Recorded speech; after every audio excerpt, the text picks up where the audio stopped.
Bom, vamos lá então para a nossa segunda parte. Eu não deixei o vídeo rolando todos os créditos. Eu acho que os créditos são importantes, claro, mas por conta do nosso tempo aqui. Então, vocês têm aí o link, né? Vocês viram o vídeo, se quiserem ver os créditos até o final, vocês vejam, né? Então vamos lá. Essa segunda parte do vídeo eu acho que é a mais importante, na verdade, né? A gente acompanhou aí alguns dados sobre como se desenvolve o higienismo e a psiquiatria no Brasil, né, essa ideia de higienismo é muito importante, né? A ideia de uma tentativa de uma limpeza social feita pela psiquiatria, pela medicina moral nos séculos XIX e XX deixa marcas muito fortes em boa parte das práticas médicas, psiquiátricas e psicológicas, gostemos ou não disso. Mas não vou ficar falando disso agora, a minha ideia é apresentar para vocês, vocês já devem ter lido, né, os dois eixos, né, que eu pedi, dessas referências técnicas. Tá? Então eu vou apresentar algumas ideias, vou destacar o que eu acho mais importante, é claro que o texto é muito mais rico, mas vou falando, fazendo alguns momentos culturais quando necessário.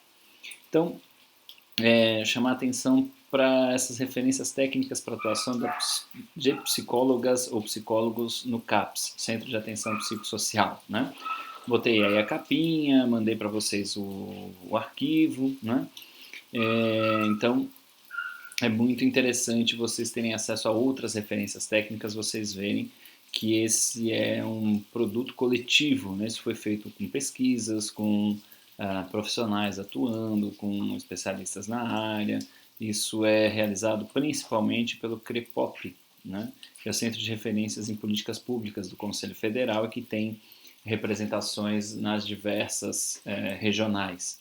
Né? No nosso caso, para quem ainda não teve contato, o Conselho Regional de Psicologia da Bahia é o Conselho 03, né?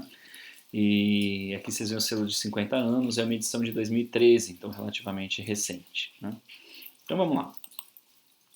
Bom, a primeira coisa que eu queria chamar a atenção é para o fato de que, como a gente já comentou, e pegando o finalzinho do vídeo, são os movimentos sociais, né, que geram essas políticas públicas e, muito provavelmente, também o crescimento de atuação da psicologia no SUS e no SUAS, né, no Sistema Único de Saúde e no Sistema Único de Assistência Social. Então, isso consta das referências. Tá? Quando eu inventar, eu aviso, mas normalmente eu estou resumindo informações que estão nas referências.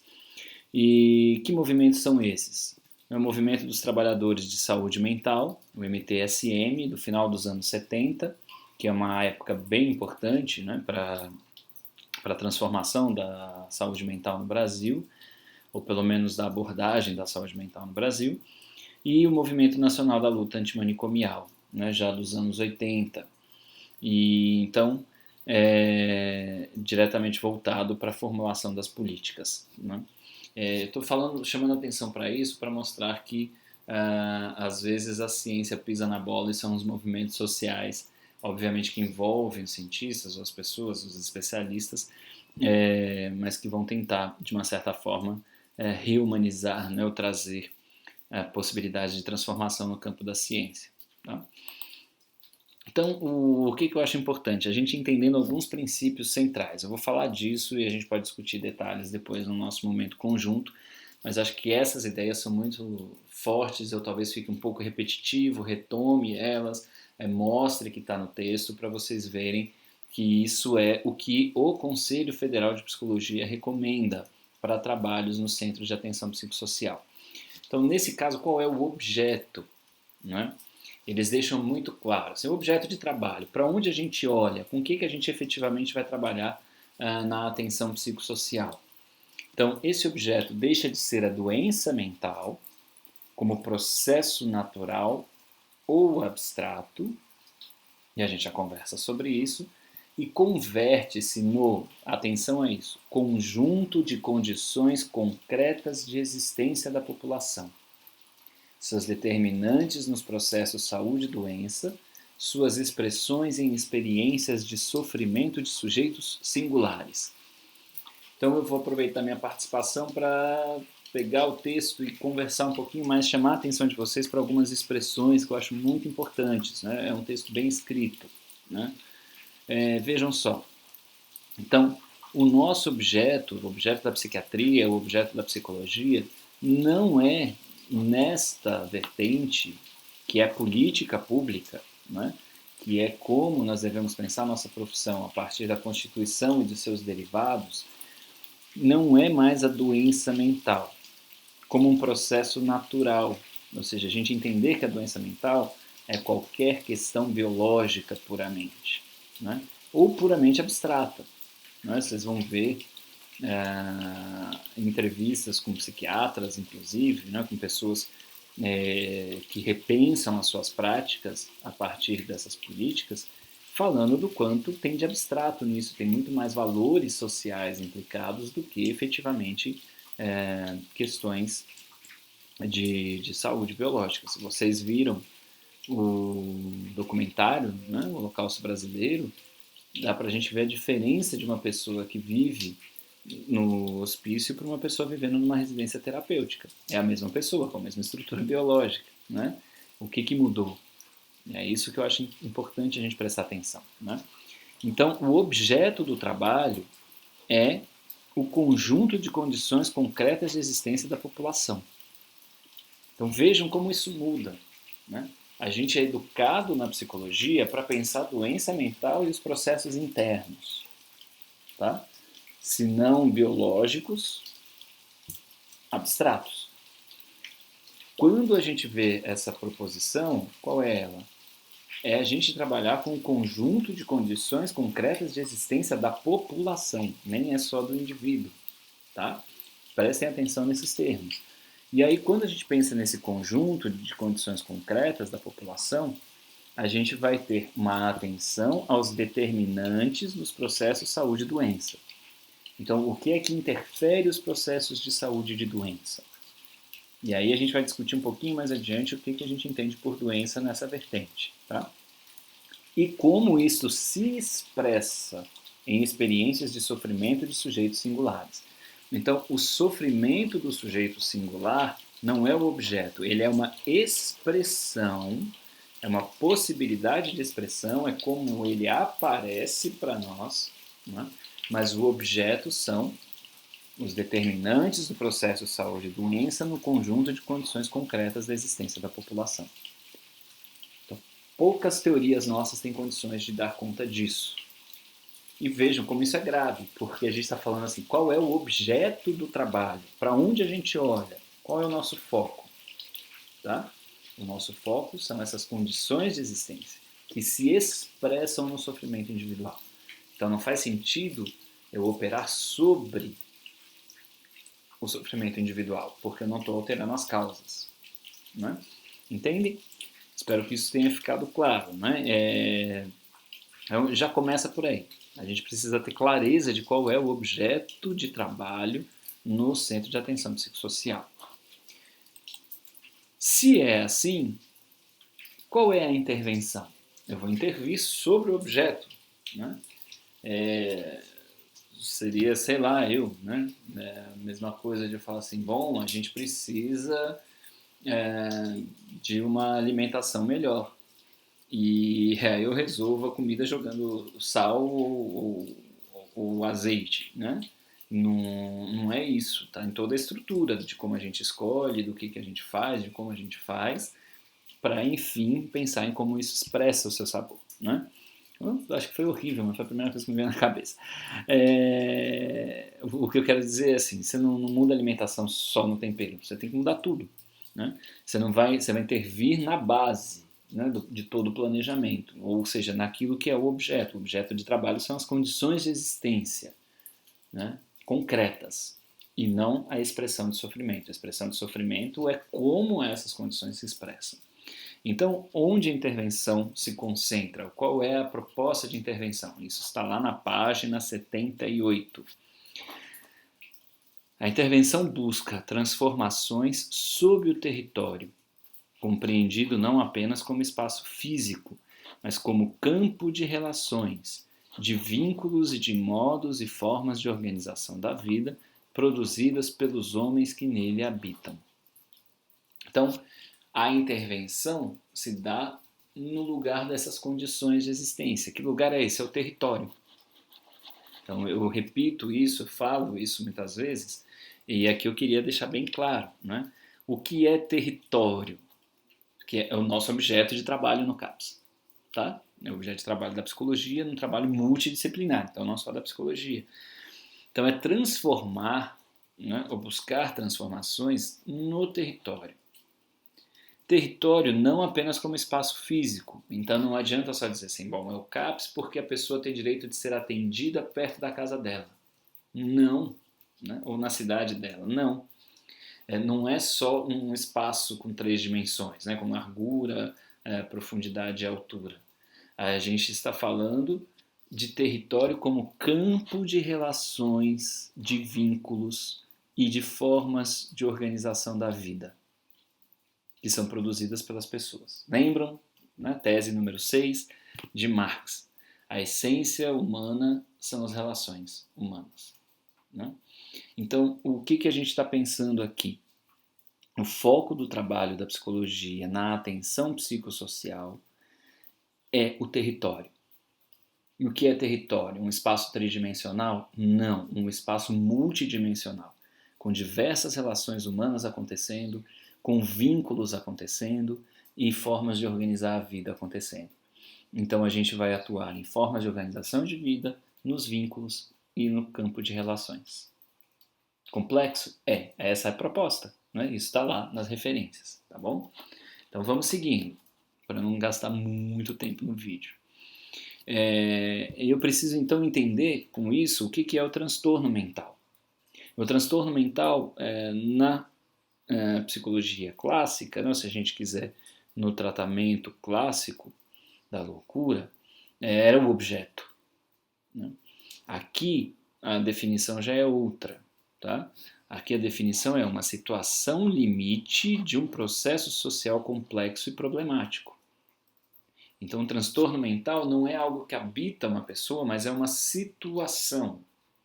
Uma situação é um entorno de relações. Tá? Então, essa situação limite, né, é aquilo que gera muito sofrimento em um processo social complexo e problemático, que se expressa e se constitui como sofrimento na experiência de sujeitos singulares. Tem um autor, que eu já falei dele para vocês, que é o Pichon Rivière, que define a psicose como aquela que se manifesta em um indivíduo, não mais de um, mas em geral se manifesta em um indivíduo de um sistema familiar, por exemplo. Tá? Então a psicose não é uma coisa individual. A psicose vem de um sistema, né? Vem de um complexo de relações, e alguém se torna o porta-voz daquelas relações.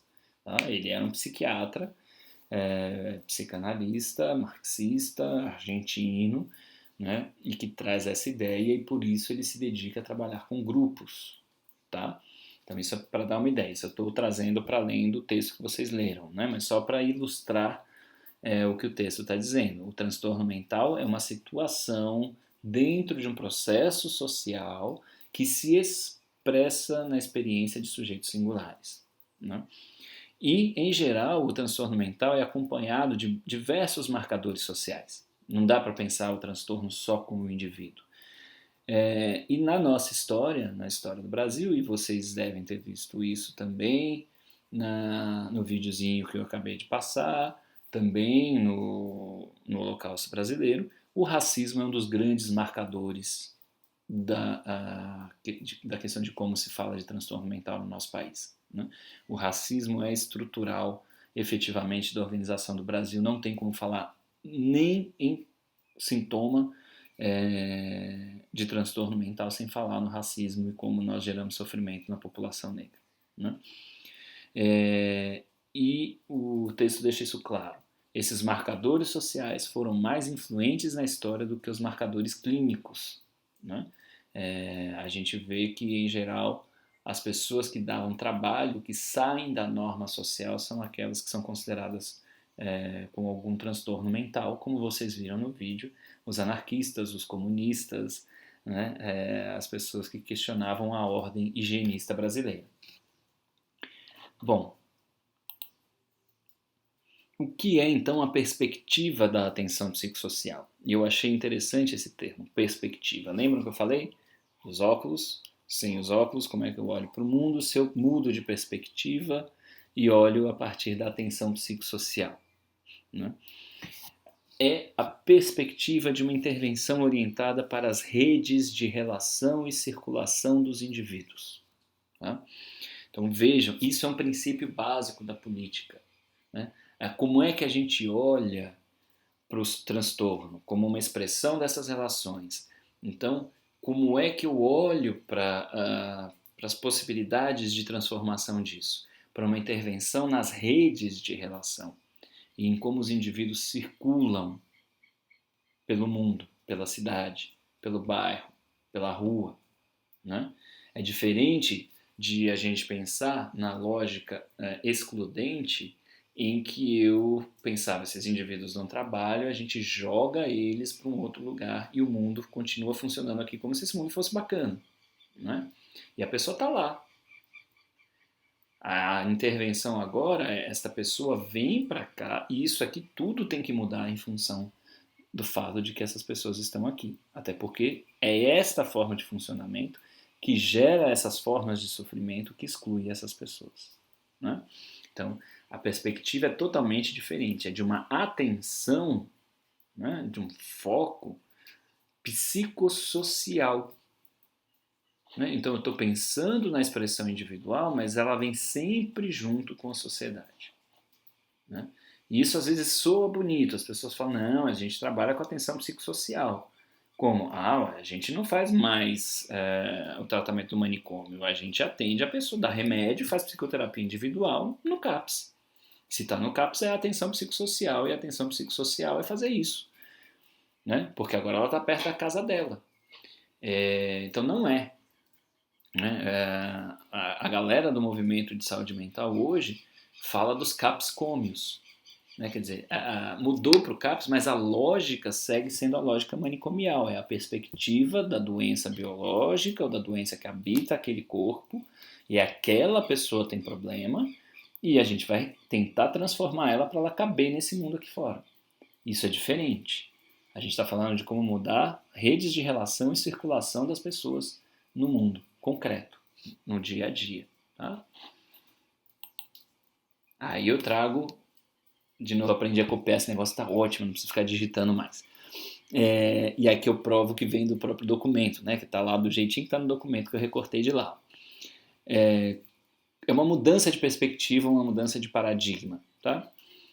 Portanto, o paradigma da clínica psicossocial, das psicoses, pretende devolver à clínica a condição de operar com a complexidade do seu objeto, manejando um conjunto heterodoxo de recursos e possibilidades que extrapolam os limites disciplinares, acadêmicos e ou corporativos, que tradicionalmente moldaram de forma reducionista os fenômenos sobre os quais pretende intervir, de modo a submetê-los às conveniências protocolares das instituições.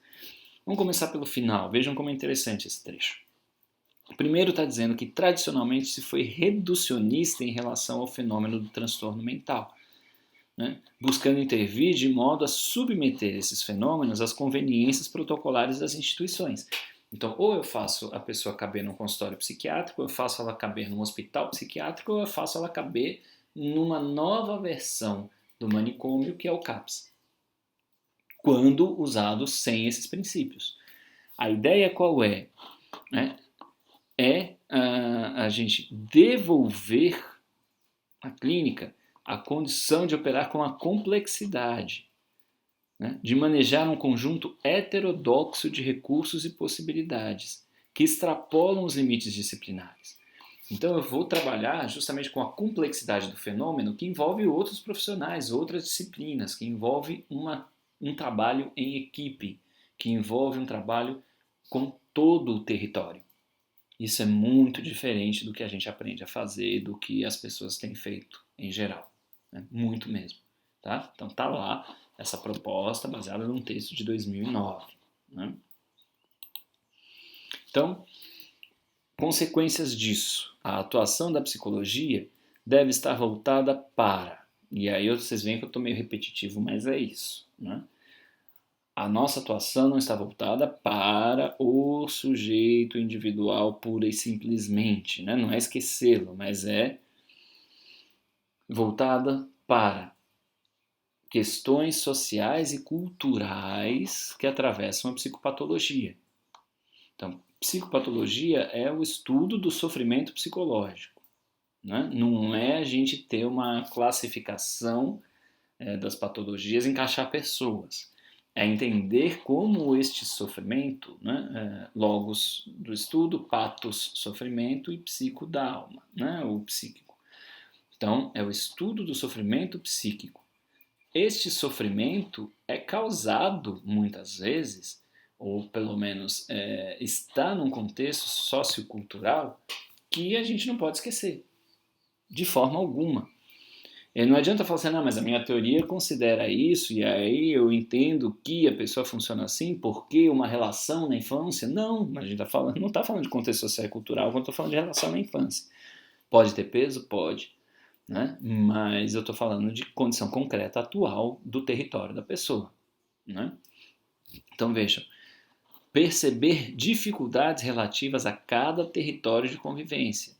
Então a gente tem que estar atento a essas questões, a gente precisa investigar o território de convivência, perceber quais são as dificuldades e então os desafios postos na busca por direitos de cidadania das pessoas com as quais trabalham. Então o foco da atuação está bem descrito aqui como questões sociais e culturais, dificuldades relativas ao território e a busca por direitos de cidadania. Isso implica em trabalhar em fóruns, em fiscalização de serviços, em acompanhar as pessoas de forma muito mais ampla do que o que a gente normalmente imagina que uma psicóloga ou um psicólogo fazem. Né? Quais são os princípios centrais? Aqui eu juro que eu vou tentar não ficar falando 1 hora sobre, porque dá vontade. Né? Primeiro, grande princípio, é a ética inclusiva, libertária e da cidadania. E isto é maior do que qualquer referencial teórico. É quase um Martin Barron. Né? Eu preciso saber qual é a realidade, que é o que a gente descreveu no slide anterior, e como lidar com ele eticamente. Daí eu vou ver que referencial teórico responde a essas questões. Tá? Ética inclusiva, isso eu posso falar um pouco mais, eu falo que eu me empolgo porque eu fiz um doutorado sobre esse troço, né? Mas eu vou me segurar. Só vou trazer alguns exemplos que ajudam a gente a entender, tá bom? Ética inclusiva significa transformar a sociedade para que toda a diversidade seja acolhida e respeitada dentro dela. Ética inclusiva não é eu falar assim, nós funcionamos desse jeito, vamos dar um jeito de que os diferentes se encaixem nisso. Essa é a principal questão. Né? Eu vou dar um exemplo já com o próximo item aqui. A ética inclusiva implica uma mudança do modelo médico, e às vezes em alguns documentos aparece modelo médico-psicológico, pelo modelo socioantropológico. O que significa isso? Significa eu entender que, eu vou falar primeiro da deficiência e depois eu falo da doença, tá? Porque a gente acabou assimilando como se as duas coisas fossem iguais, né? E isso é um preconceito. Mas vou falar da história da deficiência porque é mais claro para a gente entender e depois eu falo sobre a questão do modelo de psicopatologia que é inerente a essa forma de pensar, que é essa perspectiva ou a essa lente da psicologia social crítica. A deficiência na história humana passa por algumas etapas. Então isso aqui eu estou trazendo para além do texto, tá? Para ilustrar o texto. A primeira delas é a de extermínio. Né? Então, Esparta acontecia isso, mas segue acontecendo em algumas culturas. A pessoa nasceu com deficiência, mata, né? Exclui do grupo. Depois passa pela segregação, que tem deficiência, ou fica escondido num quarto dentro de casa por vergonha dos pais, ou vai para alguma instituição. Né? É a época da institucionalização, é a época que a psiquiatria influencia nesse sentido também, as escolas separadas, essas coisas que já são uma tentativa de um tratamento razoável, mas ainda assim a segregação. Só no meio do século XX a gente tem um movimento chamado integração, né? A integração parte do princípio de normalização. Isso é teórico, isso foi formulado nos países de primeiro mundo, foi um grande avanço. E qual é a ideia? A gente pegar alguma pessoa com qualquer tipo de deficiência, né? E daí a gente tenta trabalhar com essas pessoas em momentos especiais para elas se aproximarem do normal, e aquelas que conseguem se aproximar do normal vão frequentar os ambientes das pessoas normais, né? Esse é o movimento da integração, que talvez seja o que hoje as pessoas entendem como inclusão, né? O que é bem errôneo, bem complicado e muito difícil de transformar. E por fim, nos anos 80, surge o movimento da inclusão, que critica a integração e fala: a ideia não é normalizar as pessoas. A ideia é entender que nós precisamos mudar a nossa cultura, a nossa arquitetura, o nosso currículo para que toda e qualquer pessoa possa aprender, para que toda e qualquer pessoa possa frequentar os espaços de lazer, possa trabalhar, possa estar na sociedade. Então é uma via de mão dupla. Eu preciso mudar radicalmente a sociedade para que as pessoas estejam nela, né? E isto é um modelo socioantropológico porque está dizendo a própria cultura e a sociedade geram sofrimento porque discrimina, tá? No modelo da deficiência, isso começa dizendo assim: uma pessoa com deficiência física, por exemplo, tem uma deficiência primária. A nossa arquitetura, que é extremamente discriminatória, gera uma deficiência secundária. Então, a gente está em pandemia, vocês não vão poder fazer isso agora na UFES, mas vocês têm na memória como é a UFES, imaginem como é para um cadeirante chegar no módulo 7 para assistir uma aula, tá? Isso mostra que a nossa arquitetura é deficiente. Então, a gente precisa adaptar essas barreiras arquitetônicas para que qualquer pessoa com dificuldade de locomoção possa transitar de uma forma mais justa pela nossa instituição. Isso é muito sério, né? Agora vamos pegar esse exemplo das barreiras arquitetônicas e transpor para as barreiras atitudinais. E eles usam exatamente esse termo, e por isso a gente falou de atitude e preconceito antes, né? O que são barreiras atitudinais? São avaliações, são julgamentos negativos das pessoas nos lugares todos que a gente vive. Então imagine que é você estar no cinema e entra uma pessoa com alguma questão, né, com alguma síndrome, algo que ela não consegue ficar 2 horas sem emitir um som, sem fazer um barulho, né, sem se mover muito porque ela tem questões motoras, né? A gente vai olhar para essa pessoa e falar: que saco, ela está atrapalhando o meu filme. Mas a gente não pensa que nós criamos uma forma de funcionamento do cinema que exclui esse público, tá? Isso é para dar um exemplo, tem 1000 outros que a gente poderia ficar falando aqui.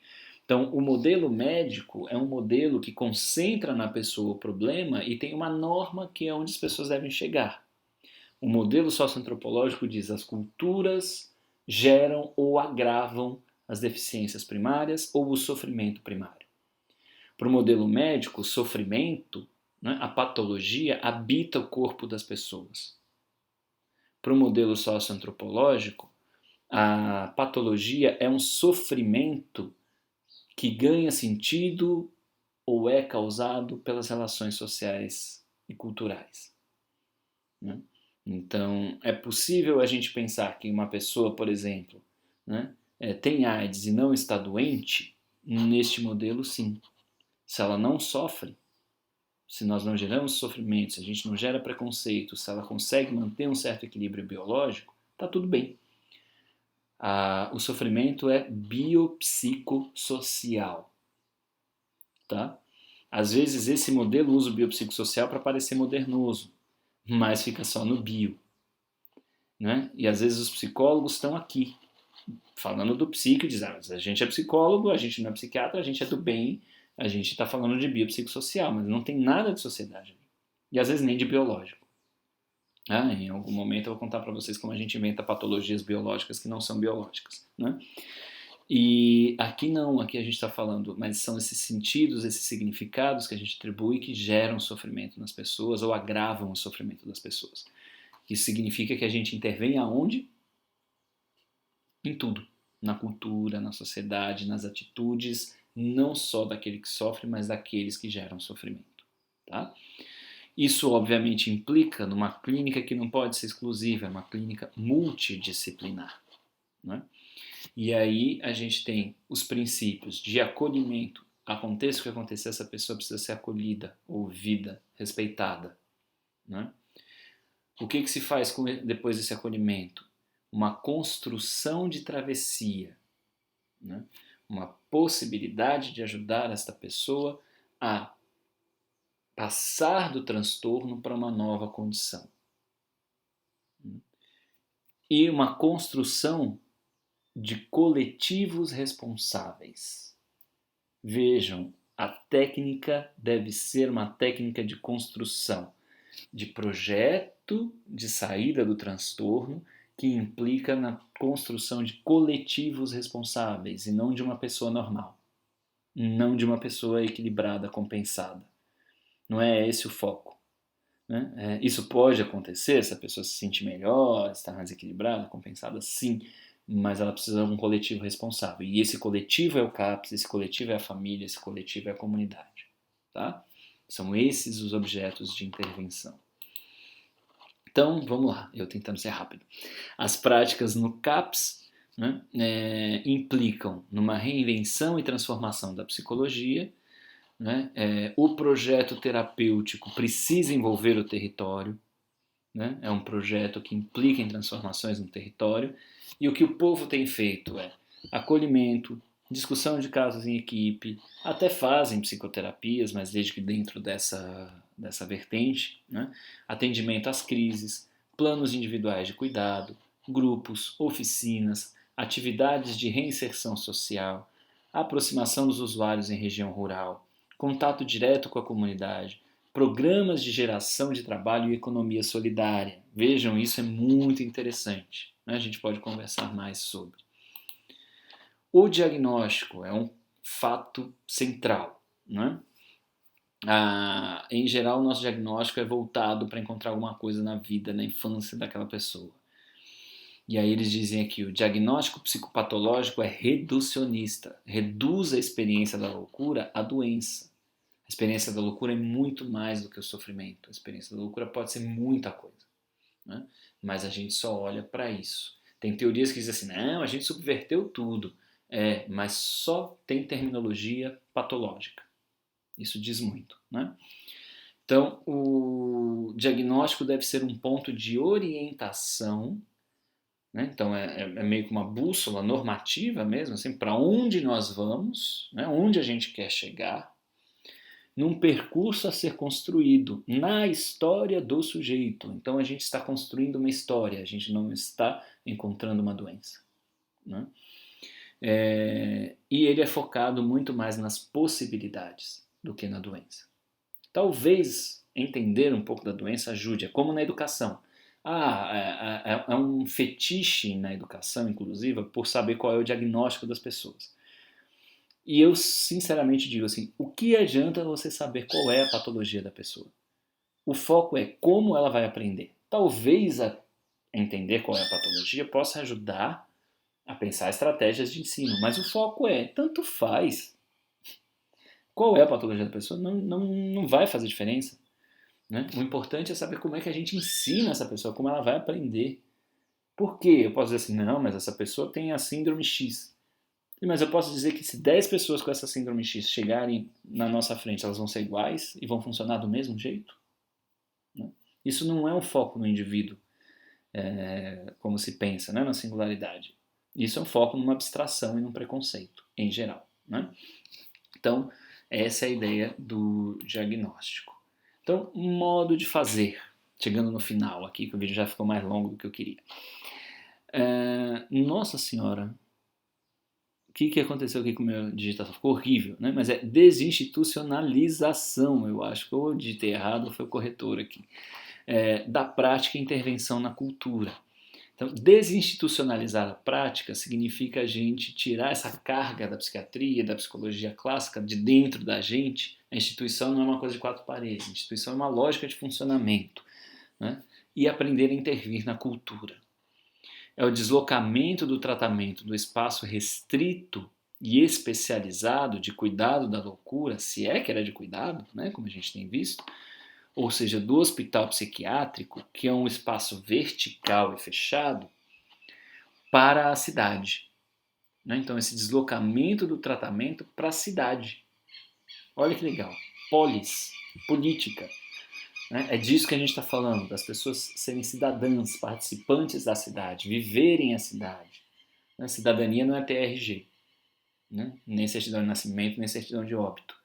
Cidadania é participar do cotidiano da cidade. Então, o modo de fazer da atenção psicossocial é deslocar deste tratamento, dessas ideias, desse modus operandi para a cidade. Então, é mudar o modo como a sociedade se relaciona com a experiência da loucura. É uma rede horizontal e aberta à mobilidade. Né? Então, vejam a diferença de percepção da coisa. É a gente atuar na rede, na sociabilidade, né? Num espaço psíquico que é o território, ok? Um espaço de muito mais do que três dimensões. Então, a ideia do CAPS e dos outros serviços substitutivos é que eles sejam lugares de cuidado, de sociabilidade, de convívio da cidade com a loucura que a habita. Eu acho bonito essa ideia, porque com a loucura que habita não é só com os loucos, é com a loucura, que, inclusive com a loucura de cada um. Né? Com a loucura da violência do que a gente faz com as pessoas em geral. E a ideia é que o CAPS, né, como na inclusão, não seja um lugar só para os usuários. O CAPS é um espaço de transformação social para que as pessoas aprendam a conviver com a diferença e a viver melhor e a repensar seus próprios preconceitos. Será que a gente consegue fazer isso? Né? É uma grande proposta. Né? E é a mesma proposta da inclusão, que as escolas se tornem um lugar de transformação social. Então, a legislação está aí. O problema é essa pecinha que fica entre a legislação e a sociedade.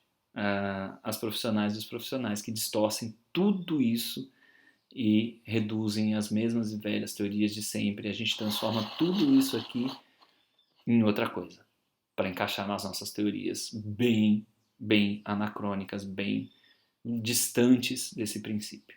Né? Então, as intervenções no território, né, revelam possibilidades de encontro, né, ou devem revelar possibilidades de encontro, das pessoas se encontrarem efetivamente, né, gerar conexões, questionar preconceitos e fazer aparecer a novidade, a presença cidadã dos portadores de sofrimento mental. Os conceitos-chave, então, são: meu Deus, de novo esse troço desse corretor. Gente, desculpem, é desinstitucionalização. Então, conceitos-chave: território, desinstitucionalização, porta aberta, vínculo, trabalho em equipe e em rede. Não é um trabalho isolado. Tá? O profissional deixa de ser tutor da loucura para ser parceiro da loucura. Né? A nossa ideia é parceria, é construir junto. Valorizar a palavra do louco. E aí eu cito uma frase, talvez do personagem mais importante da luta antimanicomial, extremamente influente no Brasil, que é o psiquiatra italiano Franco Basaglia. Né? Procurem saber, procurem conhecer, né? Eu não vou ter tempo de falar, que já estou chegando aos 40 minutos, queria gravar em 30, isso significa que o meu último vídeo vai ter 10, 15 minutos. Vai ser muito rápido, só apontando algumas coisas sobre um monte de temas. É preciso colocar entre parênteses a doença para encontrar o ser humano. Esse é um princípio da fenomenologia. Colocar algo entre parênteses é tornar aquilo suspenso para conseguir entender a relação. É isso que ele está colocando. A doença nos impede de ver o ser humano. O ponto de vista psiquiátrico, o modelo médico nos impede de ver o ser humano. E sem isso a gente não vai fazer nada de diferente. Né? Esse é o Franco Basaglia, que viveu de 1924 a 1980, esteve no Brasil em 1979, né, em São Paulo, em Minas, Se puderem, assistam um vídeo, procurem, né? Terceiro Congresso de Psiquiatria de Minas Gerais, e vocês vão ver depoimentos muito interessantes sobre a presença do Basaglia e como ele sistematiza o incômodo daqueles profissionais. E ele visita o manicômio de Barbacena, como vocês viram ou verão, né, no Holocausto Brasileiro, e um dos depoentes fala de que o Basaglia dá um chute na parede quando ele chega lá, né, e que ele entende que aquilo precisamos derrubar essas paredes, precisamos derrubar essa instituição, porque na Itália eles acabaram com os manicômios nos anos 70, a pedagogia institucional da Itália também é outro exemplo. Então é a gente saber que as coisas funcionam, né? Para a gente parece impossível, mas podem funcionar. Citando um trechinho do Foucault, né? Lá das referências técnicas, no meio do mundo sereno da doença mental, o homem moderno não se comunica mais com o louco. Há, de um lado, o homem de razão, que delega para a loucura o médico, não autorizando, assim, relacionamento, senão através da universalidade abstrata da doença. A linguagem da psiquiatria, que é monólogo da razão sobre a loucura, só pôde estabelecer-se sobre um tal silêncio. Isso está no prefácio do Ditos Escritos, né, do Foucault, que se chama Problematização do Sujeito, Psicologia, Psiquiatria e Psicanálise, e a gente entender que nós falamos sobre a loucura, mas não deixamos a loucura falar. Né? É essa falta de comunicação que é o grande problema. E o que está todo mundo propondo é que a gente se comunique e que a gente entenda o que a cultura e a sociedade fazem nesses contextos. E transformando cultura e sociedade, a gente pode transformar tudo isso. Né? Mais um outro trecho que está lá. Mas a clínica dos CAPs distancia-se e muito da ideia corrente que referencia a percepção social acerca do fazer clínico. Então veja, distancia-se muito do que normalmente as pessoas fazem. Ou seja, a clínica de um CAPS não se faz só de colóquios íntimos, não é alguém chegar lá e ficar falando. Conjuga elaboração subjetiva e reabilitação no processo de construção da autonomia e da capacidade de cada usuário. Por isso, agrega à psicoterapia e ao medicamento a potência de outros recursos e intervenções. Oficinas, assembleias, permanência, hospitalidade, mediação das relações entre os sujeitos e seus familiares, suas referências e redes, têm tanto valor quanto os recursos da ciência e da técnica. Tratar para esta clínica é construir as condições de liberdade e capacidade de se inserir na cidade, de fazer caber a diferença, sempre singular, no universal da cidadania com cada usuário. Então, é um direito à cidade, é atuar a favor do direito à cidade. Né? E o último trecho, acaba o vídeo aqui, acho que eu com 45 minutos. O Franco Rotelli é quem sucede o Franco Basaglia na luta antimanicomial na Itália. Tá? De alguma forma, somente eles, os usuários, nos obrigam, se não fecharmos nossos olhos, a esta busca contínua por novas estratégias. São eles os nossos formadores. Isso é lindo. Né? Quem nos forma são as pessoas com as quais a gente trabalha. Aquilo que a gente vem discutindo sobre olhar para as pessoas como se a gente soubesse e elas não. Né? Aqui é o oposto. Elas sabem. Nós estamos aprendendo. No momento em que aceitamos este papel de ser formados por eles, então finalmente começamos a entender alguma coisa do que fazemos. E, neste momento, muda-se a relação. E até mesmo o nosso paciente percebe que algo mudou. Né? Quem fala isso é alguém com uma experiência muito grande nesse trabalho da luta antimanicomial ou da desinstitucionalização italiana, que é o Franco Rotelli. Né? Não sou eu. Então, este é o Franco Rotelli. E termino mostrando o Paulo Amarante, de quem eu falei, que é um sanitarista brasileiro que traduz tudo isso. Obviamente tem muitas outras pessoas muito boas, mas eu acho que ele é uma referência sem erro, pelo menos até hoje, quando eu preciso procurar alguma coisa nesse sentido, dado que eu não entendo muito do assunto, ele é a minha referência, tá bom? Então eu encerro por aqui esse nosso segundo vídeo, acho que vai ter um monte de coisa para a gente conversar no momento síncrono. E em breve temos a terceira parte, em que eu vou falar muito rapidamente mesmo, prometo, sobre psicologia crítica da saúde e psicologia clínica crítica. Até breve.